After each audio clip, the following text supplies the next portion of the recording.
What's going on, boys and girls? Biker Dave here. We're gonna do a vehicle review on a car I have owned for a couple of years now.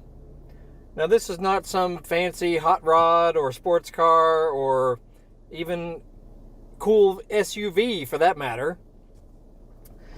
This is a 2008 Ford Taurus X. It is a station wagon. You can call it what you want.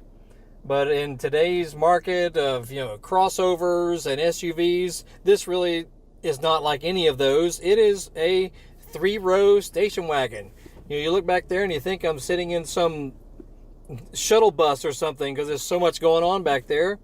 You can seat 7 people in this thing easily, as well as a little bit of cargo room behind the back seat. It also has a roof rack on top. It gets an average of 20 miles per gallon. It's got a nice V6 that has almost 280 horsepower. So this thing has got some get up and go to it. Now this particular one, I've got almost I've got almost 170,000 miles on it. Now I bought it, a couple of years ago, knowing that it needed some TLC, some fix-ups. It had some transmission issues that were very expensive. Entire transmission had to be rebuilt, and that was not cheap. I had a local shop in Marietta do it for me, who used all OEM Ford parts. It's a shop that I really trust because they've done numerous different transmission jobs for me on other cars. So I let them do it, and it has ran perfectly as far as the transmission ever since. I've had to do other little fix-ups. It needed some brakes. It needed, it needed a coolant flush, all kinds of, flush of the various fluids in it, brake fluid. It needs the usual stuff that a car over 150,000 miles might need. However, since I have done all the various things, I am really impressed with how it runs, the good fuel mileage, the good performance. It even handles really well for what it is, for a station wagon. So I'm definitely pleased with it. If you are in the market for such a vehicle, an older, more than 10 years old, it's going to be inexpensive. They only made this car for 2 years. So if you want something that's got 3 rows, good, good performance, good gas mileage, it's not the sexiest looking thing in the world. But if that, doesn't trouble you, that it's not so sexy, let's go ahead and take it for a little spin. That's really the only drawback I can say about it. Is how it looks. So, whatever, Other than that, it's a good freaking car. So let me give you a little look at it back behind me there. I mean, I've used it to take people to and from the airport. If we had like 5 or 6 people and some luggage and things that needed to go, they fit in here no problem. This thing can even hold more than my Hummer H3, which is only, two rows of seating and some cargo space. So, not bad, not bad at all. It's pretty easy to work on, as far as overall, as far as access to the instrument cluster and the center console lighting. I replaced all the little light bulbs and all those things. Not a big deal to get to them.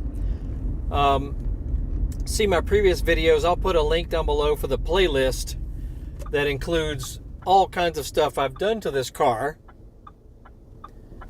As we wait for traffic to come by. But when you step on it, it runs, man. This thing hauls butt. I don't care what what you might say. I honestly think it would keep up with my previous Ford Mustang GT, which was like a 2008 model. They have similar performance, very similar.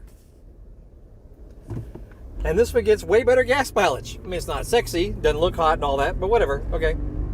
It's got, you know, hand controls on the steering wheel for your radio and your cruise control and that sort of thing.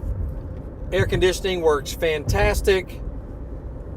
It even has little AC vents back here, you know, for the second row passengers, so they can, you know, get a little airflow on them. You know, it's got fog lights on the front. This is the SEL model, so it's the two-wheel drive. It's not the all-wheel drive. This one actually has better performance than the all-wheel drive model, so I recommend this one over the all-wheel drive unless you really need all-wheel drive. Whatever. I don't need it down here in Atlanta, GA. It's got nice little cubby holes and a conversation mirror. Look up here. This right here is called a conversation mirror. It's a convex mirror that allows you to see everyone behind you plainly. Also has a little, you know, little cubby for your sunglasses or whatever. Or you can put your cell phone up here if you wanted to. It's got nice little storage compartments, numerous cup holders. Armrest has got a little storage area. Cup holders all over the place. I mean, it's a family car, no doubt. Even though I don't have a family, I sometimes carry a lot of people around. It rides quiet, as you can tell. Just cruising around here in the East Cobb, Marietta area. The air conditioning will freeze you out. I mean, you have to turn it down a little bit. You know, it's definitely efficient on its air conditioning. It's got a cubby hole in the front. If you can't see that, it's right up here, right in the dash area. It's got a nice size cubby area. I know you can't see some of this. All right, looking out the front of it here. Let's see how this camera mount does. It's probably a little... All right, I think we got the camera worked out a little bit here. I'm shooting this with the Samsung Galaxy Note 10 Plus, which I've had for several months, and I really like it. You know, if you're looking for a really good cell phone that also shoots good video, highly recommend it. What else is go? Here's the front cubby area right there, so you can put, you know, garage door opener, your keys, whatever, another mobile device. Tuck that right in there. The air vents move around pretty nicely, you know, as far as getting them in the right direction that you want. I replaced all these little chrome bezels, got them at a junkyard. Some of the Ford Taurus, the coupe, I'm sorry, the sedan, Ford Taurus sedans share a lot of the same parts as this car, but on some items you have to find parts that are specific for this car. Sometimes you can find them for the Ford Freestyle. And a few other parts. I think the Ford Flex shares a few little parts for this car. So it really depends on what you need. You know, it's got full power windows all the way around that work great. It's got the self-dimming rear view mirror. Works good. It's got heated side mirrors. Over there, side mirrors are heated. I did a video on how to replace the glass of those mirrors, so check out that video.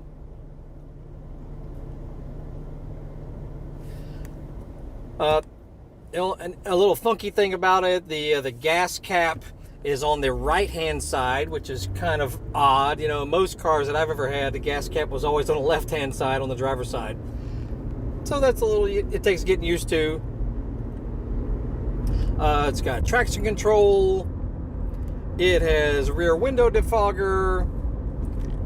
It has the backup sensors. you know, as far as if you're backing up in a parking situation, it'll beep when you're getting close to another thing, which is handy. It's helped me quite a few times, because it does not have a rear camera. It doesn't have a backup camera, but it does have the sensors. And I did a video on how to replace those sensors in the rear bumper. So it's pretty cool. And it's about to freeze me out right now, so I have to turn that down.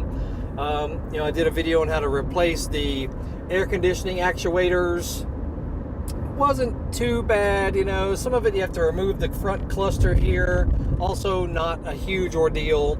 Same thing with removing this whole center console to access the radio and everything behind it, because I did replace the stereo with a new stock one, or new used one. Not hard to get to all that. Got previous videos there. It's got a lockable glove compartment. It even has an OSH handle right here, which is kind of cool. It's got OSH handle on the upper side for all the passengers. It's got nice, map lights right here. What else does it have? It also has quite a few 12-volt power outlets scattered throughout. It's got one in the center console here on the armrest. It's got one in front of you on the dash. It's got one behind you as well. One in the very back, I believe it also has. So, for a vehicle of this vintage, 2008, it's got some decent handy features that you might need. Now, the radio doesn't have Bluetooth. It does have a CD player that can play MP3s. It doesn't have XM radio, so, if you want to say there's any drawbacks about it. But it's got AM, FM, CD, and you can plug in an 1/8"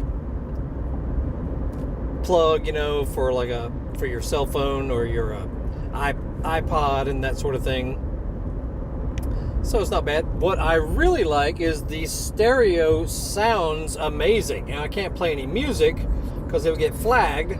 From knocking down. Now I replaced all the speakers in the car with the same size as factory, but I just upgraded them to a little bit better.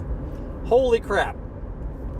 Sounds so good. I mean, it's seriously one of the best sounding car stereos as far as a factory stereo that I've ever had, of an older vintage. Really great. I'm actually impressed by how good the radio sounds in this thing. Some other cool things about it in the back, all of the back seats can fold down. In fact, the second row here can fold down as well as tilt forward, so that the third row completely can fold flat into a nice platform. So you can put a lot of stuff back there. If you're needing to move some things or haul some stuff to the dumpster or whatever, this thing can handle it more than most SUVs can hold. Seriously. That really impressed me, is how much cargo this thing can handle. I installed a trailer hitch on it. That wasn't cheap, because most of your trailer hitch stores don't stock it. So they had to special order it, so it was over $350 for the trailer hitch, with installation and wiring and that sort of thing. Okay, so be it. But I use it to tow, like motorcycle trailer or my little utility trailer. It can handle it, no problem. It could tow, jet skis, maybe a small boat or a small RV. It can tow pretty much anything you want. So that's, very handy about such a thing. This thing wasn't exactly cheap when it was brand new. It was in the $30,000 range in 2008. So, it's not like it was a piece of crap or whatever.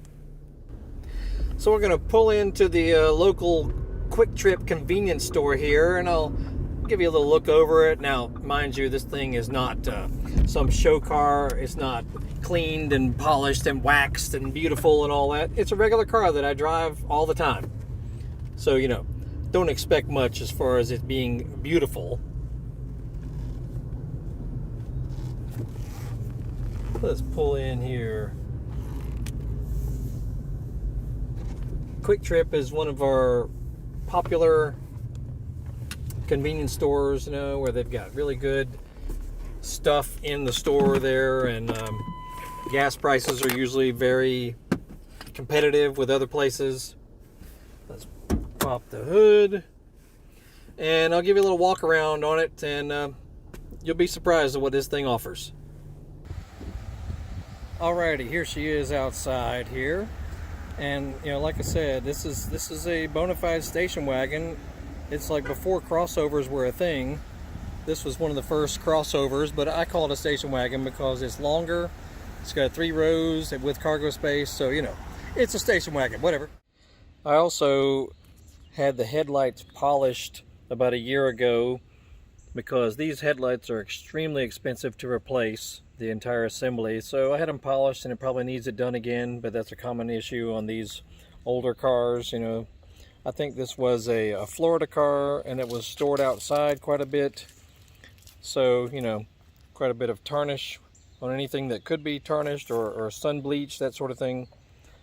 Something I did replace is the front emblem. I did a video on that as well, so check that out. Wasn't that bad of an ordeal. It also has decent little fog lights down below. You know, these are the stock bulbs in them. I might replace them with a little bit nicer bulbs at some point, but right there, they work pretty well. And taking a look inside it here at the very cavernous interior, quite roomy in here. All the seats can fold down, including the passenger seat up front. It can fold completely down, so you can have a ton of space in here. And I'll show you how that's done. It's not too bad a deal. Oh, another known issue, the handle that's usually right here will sometimes strip out. So I've got one on the way, and they don't make them anymore as far as the exact replacement. So I had to get one off of a Ford Flex, I believe it was. That car shares a few parts with this one. So that's a little bit of a bad thing, that it's kind of hard to get new parts for this car depending on what you're looking for. Anyway, you would either pull the lever up, or you could also pull this little strap right here. It'll fold it right down. Other seat does the same thing. Around to the other side here, pull the strap right here. She folds down, and that'd be kind of stage 1 on folding the seats. You can pull it again, tilt the seat completely forward. You have to give it a nice pull like that, so both seats could do that as well. So you can have just even a deeper area to store something or carry something. Pretty cool. And then around to the back here, it's got a little button right underneath, right there. Just push that button in. She comes up. Decent little cargo area. This is the car that I pull my dirt bike with when I go to the motocross track, because it's got nice little cubby areas to put stuff. You know, I like put like spray lubricants and premix oil and stuff right in here, as well as it's got all the cup holders all over the place. Rear air conditioning coming out of that center armrest with cup holders in that, and a power outlet, so it's all pretty awesome. But for the back seat right here, you can tilt it down by pulling on this guy here. Pull on that and then just push forward. She lays down like so. Very simple. So now you'd have all this flat space to put stuff, but you can also go even a step further. Pull the strap number 2. You pull it like that. Then you'll pull this strap and the whole thing will lay flat. I have to do this with 2 hands, so I'll show you. Hold on.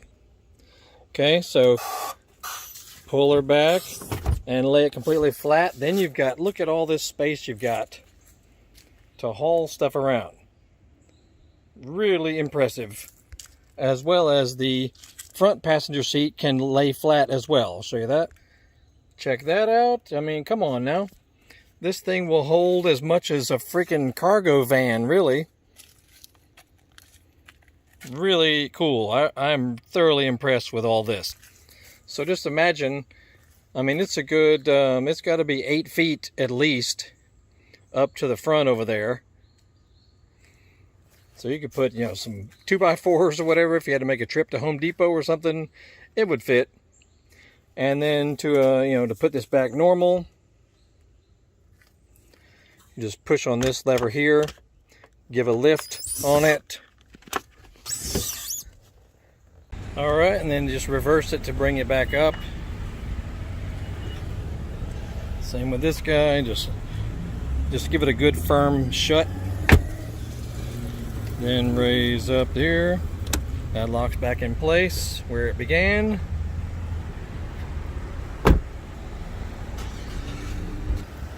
Here you go, the 3.5 V6. Quiet as anything. A few things that I did, you know. Like I said, the transmission had to be completely rebuilt at around 165,000 miles. Okay, so whatever. I replaced a few of the sensors, you know, intake sensors. I also did the valve cover gaskets. And doing a tune-up on it is not the easiest in the world because you have to remove everything to get to all the spark plugs. So that was a little annoying. Air filter right there. Battery is new. I did, you know, brake fluid flush. Radiator coolant flush. But yeah, really quiet running engine, especially for its age. It you know, it hums along like a little sewing machine. A couple other things I did to the car. All wheel hubs and wheel bearings are new. All the motor mounts are new. And that really improved just the smoothness of the engine, the smoothness of the ride. Really pleased with how that turned out. Also did new tires. A little bit beefier size tire than what is stock on it. It gives it a better appearance in my opinion. I did some new wheels too. The wheels that you see on it are OEM Ford Edge wheels. And they just look better in my opinion. Easier to keep clean too, because the stock wheels that come on this thing are very difficult to keep clean.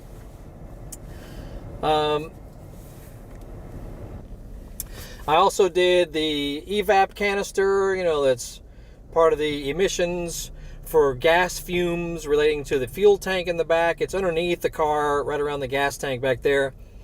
Wasn't that big of an ordeal, but I was getting a check engine light for that system, for the Evap system, and I tried, you know, a couple things up front in the engine compartment as far as some solenoids and things that didn't solve the problem. So I had to replace that canister. Try to find a good used one because new ones, insanely expensive. Not even, you won't believe it how much new ones cost. I also replaced pretty much all of the window and door switches because they were either really worn out or, you know, heavily worn as far as use, or they weren't working. As well as, you know, miscellaneous little bulbs within like the headlight switch. That one was hard to find. Little headlight bulb as the sun blinds me.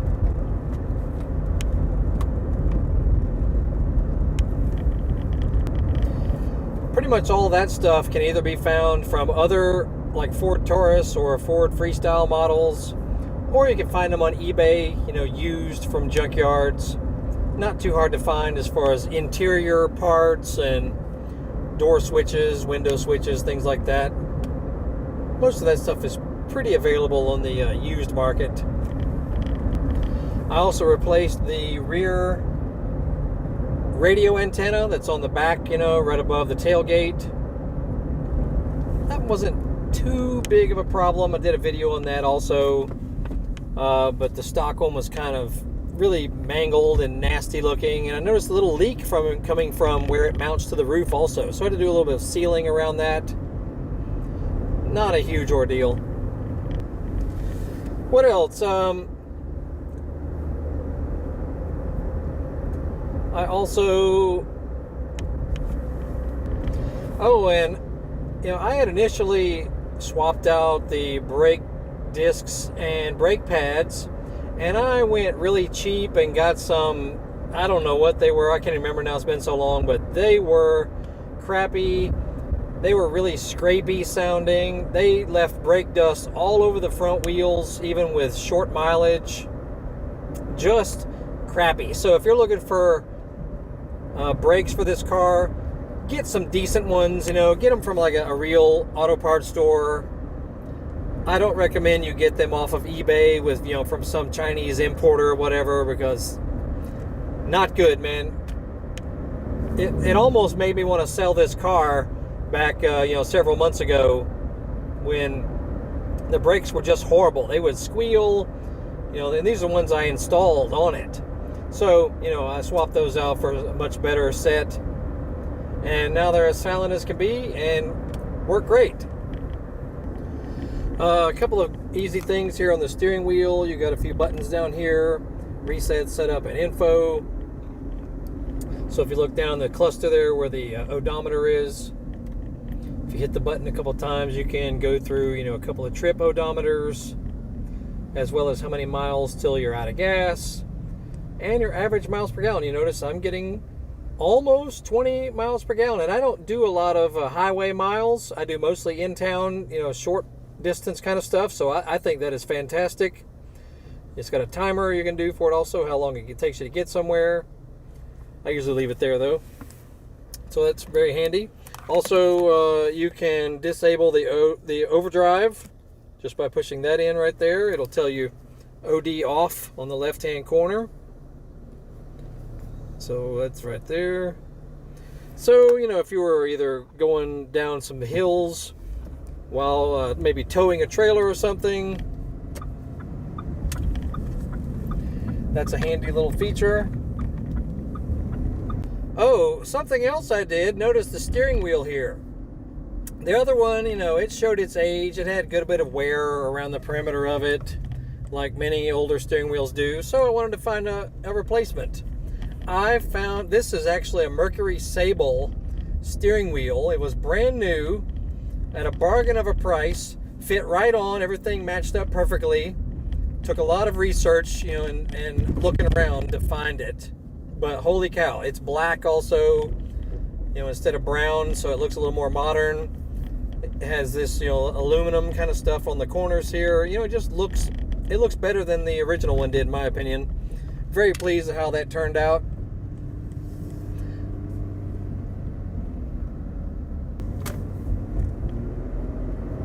You notice when you step on it, she is a good runner, man.